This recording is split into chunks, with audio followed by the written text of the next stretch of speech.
جس وقت بھی یہ آدمی اپنی آنکھ یسوع مسیح پہ لائیں گا اس وقت کچھ نہ تو کچھ ہوگا۔ آیت 8 میں لکھا ہوا ہے، یسوع نے اس سے کہا، اٹھ اور اپنی چارپائی اٹھا کر چل پھر۔ انہوں اس کو بولے، اٹھ اور اپنی چارپائی اٹھا اور چل پھر۔ تو یہ آدمی کو اپنی جگہ اس حوض کے پاس کسی اور کو دینا ہے، اس کو اپنی چارپائی اٹھانا ہے، کیونکہ اس کو یہ جگہ ہمیشہ کے لیے چھوڑنا ہے، کیونکہ اس کو یہ بیماری پھر سے آنے والی نہیں ہے۔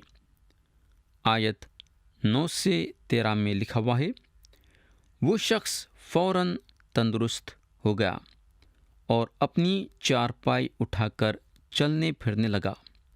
وہ دن سبت کا تھا۔ پس یہودی اس سے جس نے شفا پائی تھی کہنے لگے کہ آج سبت کا دن ہے، تجھے چارپائی اٹھانی روا نہیں۔ اس نے انہیں جواب دیا، جس نے مجھے تندرست کیا اسی نے مجھے فرمایا کہ اپنی چارپائی اٹھا کر چل پھر۔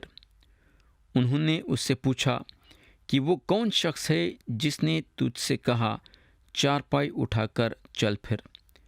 لیکن جو شفا پا گیا تھا وہ نہ جانتا تھا کہ کون ہے، کیونکہ بھیڑ کے سبب یسوع وہاں سے ٹل گیا تھا۔ تو یہ آدمی مسیح کے ذریعے سے شفا پایا، مگر یہاں دوسری چیز یہ ہوتی ہے کہ جو دشمن ہیں یہ آدمی کو ڈانٹتے ہیں، کیونکہ انہیں سبت کے روز اپنی چارپائی اٹھا لے کے پھر رہا ہے۔ مگر ہم کو معلوم ہونا چاہیے کہ اس کا چارپائی اٹھا لے کے پھرنا یہ ثابت کر رہا تھا کہ انہیں پوری طرح سے شفا پا گیا ہے۔ یہ چارپائی اس کے لیے ثبوت تھی کہ انہیں شفا پایا ہے۔ کیا آپ سوچ سکتے ہیں کہ یہ مذہبی بزرگ کتنے عجیب قسم کے تھے کہ غصے میں آ گئے، کیونکہ یہ آدمی اپنی چارپائی سبت کے روز اٹھا لے کے پھر رہا تھا۔ آیت 14 سے 16 میں لکھا ہوا ہے، ان باتوں کے بعد وہ یسوع کو ہیکل میں ملا۔ اس نے اس سے کہا، دیکھ تو تندرست ہو گیا ہے، پھر گناہ نہ کرنا، ایسا نہ ہو کہ تجھ پر اس سے بھی زیادہ آفت آئے۔ اس آدمی نے جا کر یہودیوں کو خبر دی کہ جس نے مجھے تندرست کیا وہ یسوع ہے۔ اس لیے یہودی یسوع کو ستانے لگے، کیونکہ وہ ایسے کام سبت کے دن کرتا تھا۔ ایک آسان سے چیز یہاں کیا ہوئی بولے تو ہمارے خداوند اس کو بیت حسدہ ہاؤس کے پاس شفا دیے، یعنی جسمانی شفا، مگر اس کے جان کو مسیح جو ہے ہیکل میں شفا دیے۔ گناہ کے وجہ سے یہ آدمی مصیبت میں آ گیا تھا، تو سب سے پہلے اس کو ایک صحت بھرا جسم ملا، اور اس کے بعد اس کو ایک صحت بھری جان ملی۔ میرے بھائی، انہیں مسیح کو جانا، اس کے بعد انہیں بول سکا کہ مسیح کون ہے۔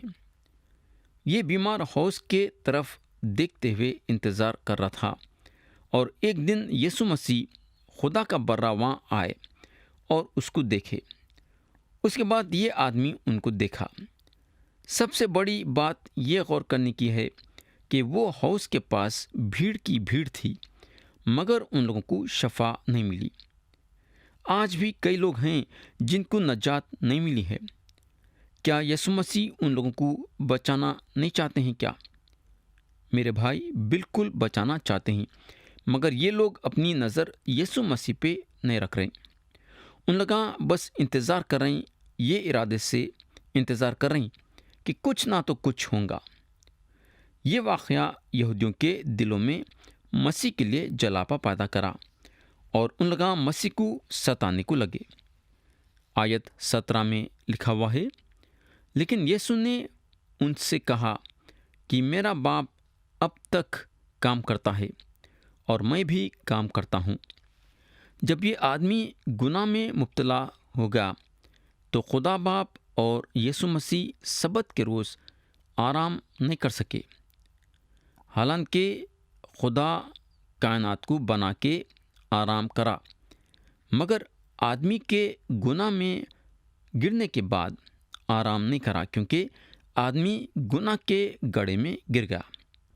آیت 18 میں لکھا ہوا ہے، اس سبب سے یہودی اور بھی زیادہ اس کے قتل کرنے کی کوشش کرنے لگے کہ وہ نہ فقط سبت کا حکم توڑتا بلکہ خدا کو خاص اپنا باپ کہہ کر اپنے آپ کو خدا کے برابر بناتا تھا۔ میرے بھائی اور بہن، افسوس کی بات یہ ہے کہ یہودی جو ہے مسیح کو پہچان نہیں سکے، کیونکہ یہ لوگ اپنے دل میں مسیح کے لیے جلاپا پیدا کرے اور ان کو قتل کرنا چاہتے تھے۔ جب انسان سچائی کے خلاف ہوتا ہے تو سچائی کے پہچان میں نہیں آ سکتا۔ یہودوں کی یہ حالت ہوئی۔ اب ہم کلام کے وہ حصے پہ جائیں گے جہاں مسیح اپنے بارے میں بتاتے ہیں کہ انہوں کون ہیں۔ اپنے بارے میں 3 زبردست باتیں بتاتے ہیں، اور یہ 3 باتوں کے ذریعے سے ہم مسیح کی خوشخبری کو رکھنے کے لیے یوحنا کی انجیل باب 5 اور آیت 24 کا استعمال کر سکتے ہیں۔ تو پہلی بات جو مسیح اپنے بارے میں بتاتے ہیں، ہم پڑھیں گے آیت 19۔ یہاں لکھا ہوا ہے، پس یسوع نے ان سے کہا، میں تم سے سچ سچ کہتا ہوں کہ بیٹا آپ سے کچھ نہیں کر سکتا سوائے اس کے جو باپ کو کرتے دیکھتا ہے، کیونکہ جن کاموں کو وہ کرتا ہے انہیں بیٹا بھی اسی طرح کرتا ہے۔ تو یہاں یسوع مسیح یہ بتا رہے ہیں کہ انہوں خدا ہیں اور انہوں وہ کرتے ہیں جو خدا کرتا ہے۔ یا باپ اور بیٹے کے درمیان ایکتا ہے، یعنی کہ ایک ساتھ مل کے چل رہے ہیں اور دونوں مل کے کام کر رہے ہیں۔ تو یہودیوں جو ان پہ الزام لگا رہے تھے وہ بے بنیاد تھی، اس میں کچھ دم نہیں تھا، بلکہ یہودیاں مسیح کا انکار کر رہے تھے۔ یاد رکھو کہ بیٹا جو ہے باپ کے خلاف کام نہیں کر سکتا، یعنی کہ یسوع مسیح خدا کے خلاف کام نہیں کر سکتے، نہ خدا باپ یسوع مسیح کے خلاف کام کر سکتا۔ دونوں ایک ہیں اور ایکتا کے ساتھ کام کرتے ہیں۔ مسیح وہ کام کرتے ہیں جو خدا کرتا ہے۔ یسوع مسیح گناہوں کو معاف کر سکتے ہیں۔ اس کے بعد مسیح بتاتے ہیں کہ ان میں اور خدا باپ میں ذاتی طور سے قریب کا رشتہ ہے۔ آیت 20 میں لکھا ہوا ہے، اس لیے کہ باپ بیٹے کو عزیز رکھتا ہے اور جتنے کام خود کرتا ہے اسے دکھاتا ہے، بلکہ ان سے بھی بڑے کام اسے دکھائے گا تاکہ تم تعجب کرو۔ یہ ہوگا۔ اب دوسری بات جو مسیح اپنے بارے میں بتاتے ہیں، ہم پڑھیں گے آیت 21۔ کیونکہ جس طرح باپ مردوں کو اٹھاتا اور زندہ کرتا ہے، اسی طرح بیٹا بھی جنہیں چاہتا ہے زندہ کرتا ہے۔ یسوع مسیح جس کو چاہے اس کو زندگی دے سکتے ہیں، اور یسوع مسیح جس کو چاہے اس سے زندگی لے سکتے ہیں۔ اگر باپ مردوں کو زندہ کرتا ہے تو بیٹا بھی مردوں کو زندہ کرتا ہے۔ یہ ہوگا۔ اب ہم مسیح کے تیسرے بات پہ جائیں گے۔ تیسری بات جو مسیح اپنے بارے میں بتاتے ہیں، ہم پڑھیں گے آیت 22۔ کیونکہ باپ کسی کی عدالت بھی نہیں کرتا، بلکہ اس نے عدالت کا سارا کام بیٹے کے سپرد کیا ہے۔ میرے بھائی اور بہن، آپ ہمیشہ کی زندگی حاصل کر سکتے ہیں اگر آپ ان کے کلام کو سن کے اس پہ عمل کریں گے تو، یعنی کہ اگر آپ ان کے کلام کو سن کے اس پہ ایمان لائیں گے تو آپ کو ہمیشہ کی زندگی ہے۔ کیوں؟ کیونکہ یسوع مسیح وہ کام کرتے ہیں جو خدا کو دیکھتے ہوئے کرتے ہیں، کیونکہ مسیح مردوں کو زندہ کرتے ہیں، اور کیونکہ انہوں ایک دن ہر ایک انسان کی عدالت کریں گے، چاہے نجات پائے ہو یا نہیں۔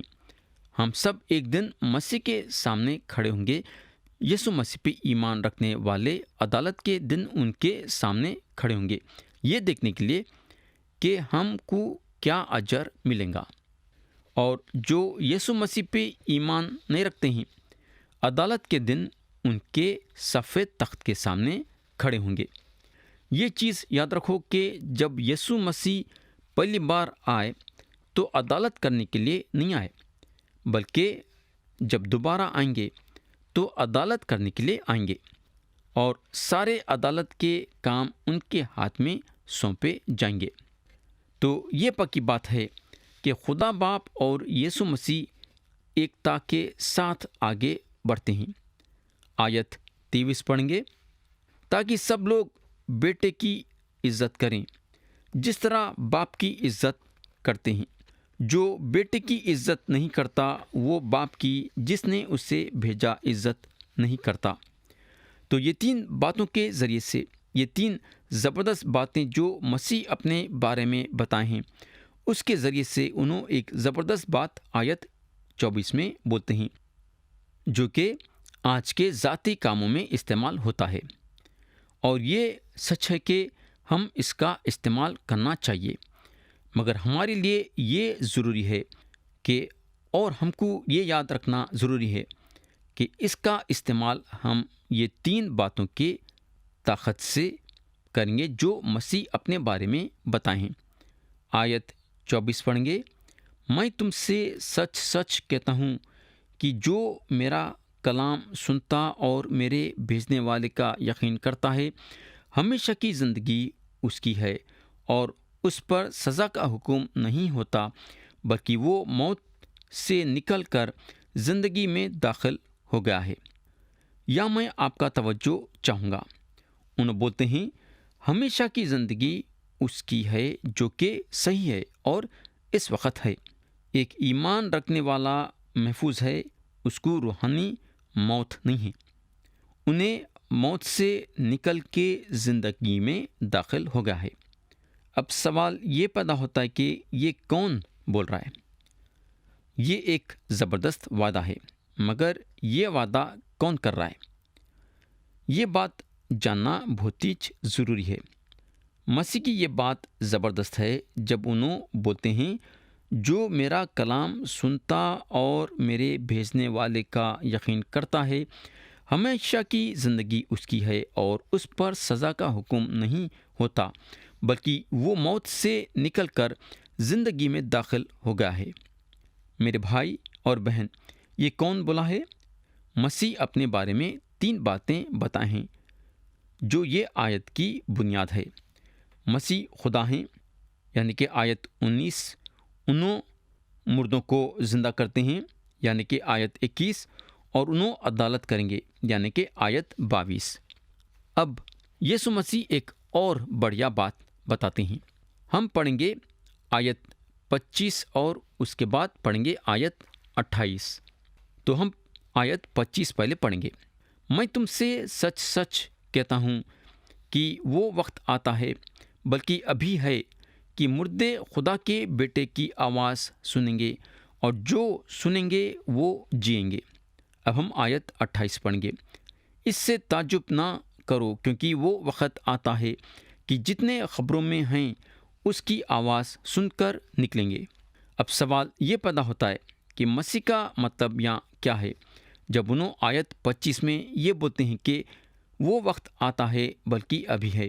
اس کا مطلب یہ ہے کہ جو آنے والا وقت ہے اس میں ہم ہیں۔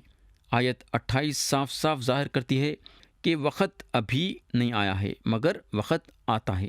یہ سارے باتوں کی ایک بات یہ ہے کہ ہم ایسے وقت میں جی رہے ہیں جو کہ وقت کے طرف بڑھ رہا ہے، جہاں مردے خدا کے بیٹے کی آواز سنیں گے، اور جو سنیں گے وہ جئیں گے۔ اگر ہم وہ وقت میں ہیں جو وقت آتا ہے، تو پھر انہوں کیا مطلب رکھے ہیں کہ ابھی ہے؟ سوال یہ پیدا ہوتا ہے کہ وہ مردے کون ہیں جو اس وقت ان کی آواز سنتے ہیں؟ یوحنا باب 11 میں ایک واقعہ ہے جہاں یسوع مسیح لازر کو مردوں میں سے جلائے۔ آپ لوگوں کو یاد ہوگا کہ مسیح لازر کے بہنوں کو کیا بولے تھے جب لازر کی موت ہو گئی تھی؟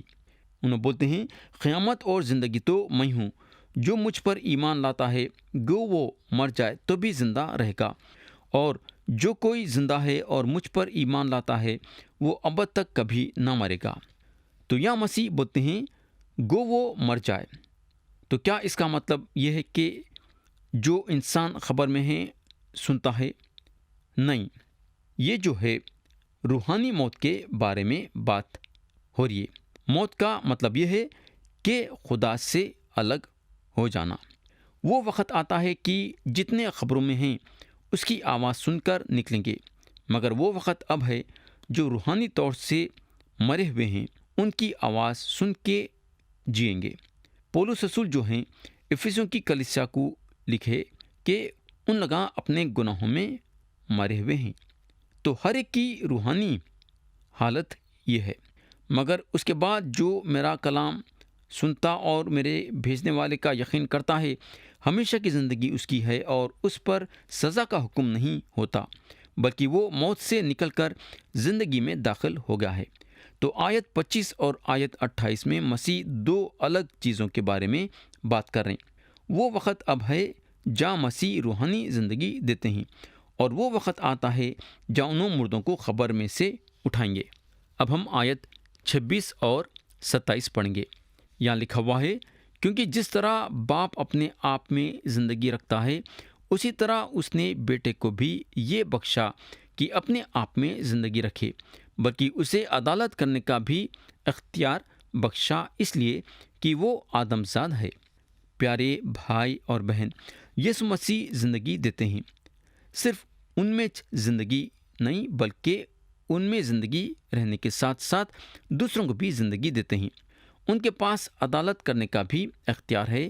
انہوں پہلی مرتبہ ایک منجی کے حیثیت سے آئے اور ایک قاضی کے حیثیت سے نہیں، مگر جب دوبارہ آئیں گے تو ایک قاضی کے حیثیت سے آئیں گے، اور اس وقت جو قبروں میں ہیں ان کی آواز سنیں گے، یعنی کہ مسیح کی آواز سنیں گے۔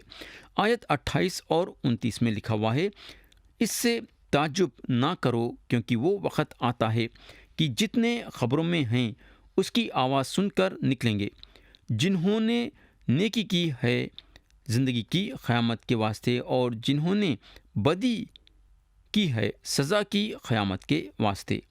یا جو ہے دو بار مردوں میں سے جی اٹھنے کے بارے میں بتایا گیا ہے۔